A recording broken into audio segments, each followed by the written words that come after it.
We're joined now by top White House national security spokesman John Kirby. John, welcome back. What's your response to President-elect Trump?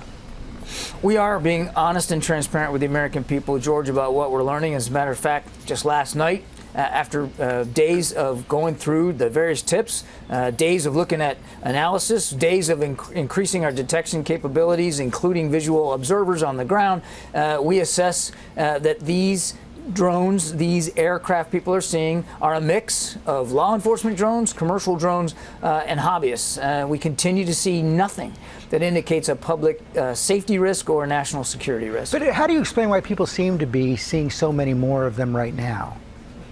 It's difficult for me to know exactly why, George, but I would give you a couple of thoughts here. Number one, there's just an awful lot of drones in the sky. I mean, there are 1 million drones registered with the FAA here in the United States, and thousands upon thousands fly in our skies legally and lawfully every single day, doing all kinds of good things for the public good. And the Northeast Corridor is one of the busiest, and also the sun's going down a lot earlier now. The winter's upon us and people can look up and see things. But I would remind people, when you look at these images, these videos, they have navigation lights on them. They're seeing them because these drones, these aircraft are operating the way the FAA requires them to operate in U.S. airspace so that they can be observable and to fly safely. So nothing more needs to be done?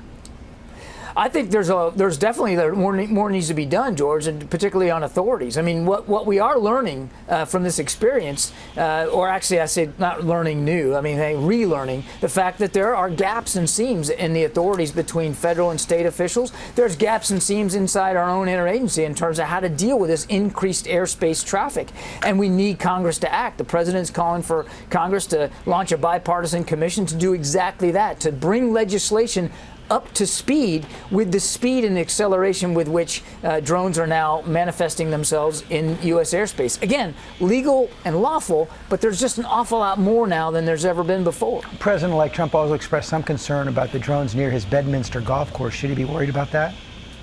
The Bedminster golf course already represents restricted airspace. It's already very closely monitored.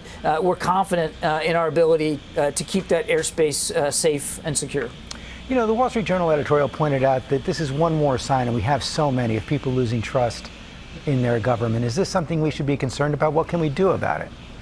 I think we need to take seriously the concerns that American citizens are putting forward about these drones, and we are taking that seriously. That's why we've dedicated so many more resources to this problem set. We understand people look up, maybe they hadn't seen it before, maybe they hadn't paid attention to it before, and so they're worried and they're concerned, and we have to address those. And that's what we're trying to do through the various statements to the press, through our own discussions here in public forum, to try to make it clear that we are on this, we're working it hard, and just as critically, as we did last night, George, to restate that there's no national security threat we're seeing at this time and no threat to public safety. Most of these aircraft are doing good things. They're delivering products. They're being tested for science purposes. They're conducting law enforcement missions. And there's a use for drones. And everything we're seeing so far is that they're being used for those lawful purposes. John Kirby, thanks for your information.